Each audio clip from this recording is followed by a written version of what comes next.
Hi friends, ఎలా ఉన్నారు? అందరూ బాగున్నారా? నేనైతే బాగున్నాను ఫ్రెండ్స్. మీరు కూడా బాగున్నారనే అనుకుంటున్నాను.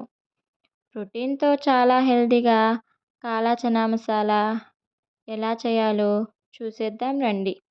ముందుగా ఒక బౌల్ తీసుకొని అందులో ఒక గ్లాస్ శనగలను వేసి 1-2 సార్లు బాగా కడిగేసుకోవాలి. కడిగేసుకున్నాక అందులోనే ఒక గ్లాస్ వాటర్ వేసి 2 గంటల పాటు బాగా నానబెట్టుకోవాలి. శనగలు బాగా నానిన తర్వాత కుక్కర్లో వేసుకోవాలి. వేసుకొని స్టవ్ ఆన్ చేసి స్టవ్ మీద పెట్టి మూత పెట్టేసుకోవాలి. అంతలోకి 4 చిన్న ఉల్లిగడ్డలు, ఒక చిన్న టమాటా, కొద్దిగా కొత్తిమీర వేసి సన్నగా ఈ విధంగా కట్ చేసుకోవాలి. కట్ చేసుకొని పక్కన పెట్టేసుకోవాలి.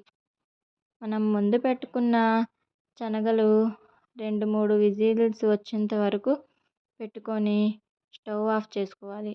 స్టవ్ ఆఫ్ చేసుకున్నాక శనగల్లో ఉన్న వాటర్ మొత్తం వంపేసి శనగలను ఒక బౌల్లో వేసుకోవాలి. వేసుకొని పక్కన పెట్టేసుకోవాలి. స్టవ్ ఆన్ చేసి ప్యాన్ పెట్టి అందులో కొద్దిగా ఆయిల్ వేసి ఆయిల్ హీట్ అయ్యాక తాలింపు గింజలు, జీలకర్ర, కరివేపాకు వేసి లైట్ గోల్డెన్ కలర్ వచ్చేంత వరకు బాగా ఫ్రై చేసుకోవాలి.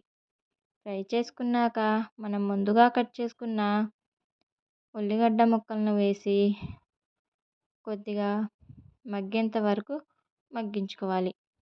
ఎక్కువ మగ్గితే మెత్తగా అవుతుంది కాబట్టి కొద్దిగా లైట్గా మగ్గించుకుంటే సరిపోతుంది.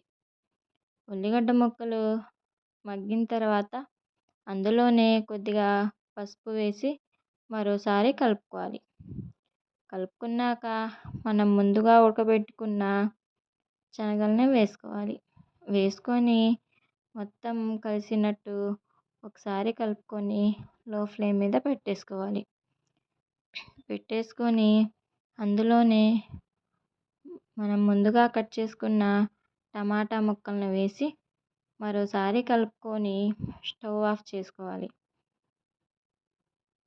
అందులోనే కొద్దిగా సాల్ట్, కొద్దిగా కారం వేసి మరోసారి కలుపుకొని పక్కన పెట్టేసి అందులోనే కొద్దిగా కొత్తిమీర వేసి మరోసారి కలుపుకోవాలి. నా ఛానల్ ఫస్ట్గా చూస్తున్న వాళ్ళైతే లైక్ చేసి సబ్స్క్రైబ్ చేసుకోండి. ఏమైనా కొత్త రెసిపీస్ కావాలంటే కామెంట్ చేయండి. కొత్తిమీర వేసుకున్నాక ఒక సర్వింగ్ బౌల్ తీసుకొని శనగలను అందులో వేసుకోవాలి. వేసుకొని పైన కొద్దిగా నిమ్మరసం పిండుకోవాలి. అంతే, ప్రోటీన్తో చాలా హెల్తీగా కాలా చనా మసాలా ఎలా చేయాలో చూశారు కదా. మీరు కూడా చేసి ట్రై చేయండి ఫ్రెండ్స్. అలాగే ఎలా ఉందో కామెంట్ చేయండి ప్లీజ్ ఫ్రెండ్స్. బాయ్.